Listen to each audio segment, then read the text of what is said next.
G'day headbangers and welcome to Dozel's Metalworks.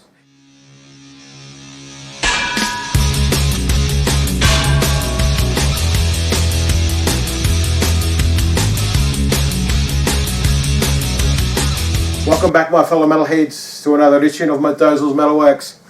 And we're starting off with the best decade ever today. We're starting off with the 80s of 1980. What a good start to that decade. Anyway, we'll start off right at the top of the bat with number 10, with a band that I respect the heart of but never got into, and that is Motorhead with their album Ace of Spades.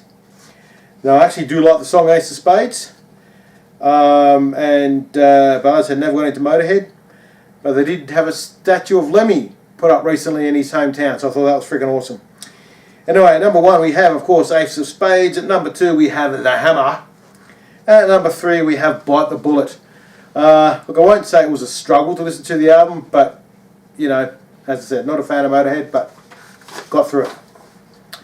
Okay, number 9 is an artist who, first time listening to this album, and I was actually pleasantly surprised, and that's Danger Zone by Sammy Hagar. Now, I always thought Hagar was the better vocalist for Van Halen. Some of you might go, oh my God, how could you? Easy. I just did. But look, 20th Century Man at number 1, The Iceman at number 2, and number 3, In the Night. As I said, I was quite pleasantly surprised to listen to that album. So I might actually give some of his other solo stuff a go. Who knows? Number 8, we have Ready and Willing by Whitesnake. One thing I'm learning about doing a lot of these countdowns, I'm actually listening to a lot of albums from these bands that I like that I've never heard of before, and this being one of them. Anyway, Fall For Your Loving, which I'd actually heard before. Number 2, title track, Ready and Willing. And number 3, She's a Woman. Well, I'd be scared if she wasn't. Number 7, we have Metal Rendezvous by Crocus. First time listening to this album. And it actually, again, like the Sammy Hagar one, absolutely quite a pleasure to listen to. I really enjoyed listening to this album. Again, now I've got to listen to some more Crocus. I already heard the Headhunter album many years ago, so yeah. But look, you got the one major standout track for me. This one was a song called Bedside Radio. Got some good melodies in that one. Then Shy Kid was another good one. And No Way topping it off the third track for that one. Right, next we have one that, one of the most well-known metal gods, I guess you'd call him. Blizzard of Oz by Ozzy Osbourne. I already heard pretty much most of the album before, but look, my top 3 would be Crazy Train at number 1, Mr. Crowley at number 2, and number 3, Suicide Solution, which I think got Oz into some hot water many years ago, but yeah, anyway. Number 5. Another album that I've listened to probably for the first time or second time all the way through, probably. Women and Children First by Van Halen. Look, I knew at least one of the tracks from this album already, which is actually a really good track, and that's And the Cradle Will Rock. Then we have Fools at number 2, which was a really good track. And number 3, we have Loss of Control. So, yeah, that was pretty good. Now, number 4, we have On Through the Night by Def Leppard. I think this was their debut album, if I'm correct. Standout tracks for this one was Hello America, It Could Be You, and number 3 was Rock Brigade. You know, it was all pretty decent. Those were the 3 major standout tracks for me.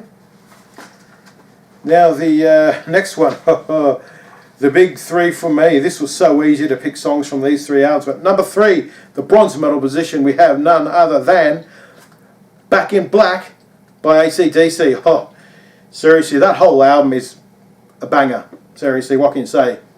My second favourite album by Akka Daka. So yeah, that 4 tracks standing out for me in this one. Obviously Back in Black, which is my second favourite AC/DC song. Then Shoot to Thrill at number 2. Number 3, You Shook Me All Night Long, which like every man and his dog knows. And then number 4, Hell's Bells. But like I said, the whole album is pretty sweet. So, and I do believe the song Let Me Put My Love Into You made it to the Filthy 15 list. So, yeah, rad. So number 2, in the silver medal position we have British Steel by Judas Priest. Again, another banger of an album here. So look, Breaking the Law obviously at number 1. Living After Midnight at number 2. Now number 3, for the first time ever, I actually have a tie. Because I couldn't whether to do a 3 and a 4 or just put them both at number 3. So it's a toss up between United and Metal Gods, because to me they're both equally freaking awesome. And the number 1 was at any shadow of a doubt, my friends. Mandy's back there going sigh. Iron Maiden's self-titled album. So of course it's going to be number 1. Wait, seriously? Anything else? Nah. Look, again, whole album was pretty good. And to pick my top 3 for this one was a bit hard, even though number 1 has always been my favourite track, and that's Running Free. Number 2, Fan of the Opera. Number 3, title track Iron Maiden. Even though I haven't written it down, I will have to say an honourable mention to Remember Tomorrow. And probably the rest of the album as well, but you know. But yeah, so that's my top 10 for 1980s boys and girls. Now, this week, weather was pretty crappy here in Canberra. It was wetter than the fish's wet bits. Because of that, hardly had any work, which sucks. But that gave me a chance to get a whole bunch of content ready for the next good couple of months. So yeah, I have a special one coming up shortly where I'm going to have some special guests co-hosting with me. You have to stay tuned for that one. I'm hopefully going to restart my Metal Warriors segment again at some stage as well. But yeah, anyway, my friends, that was 1980.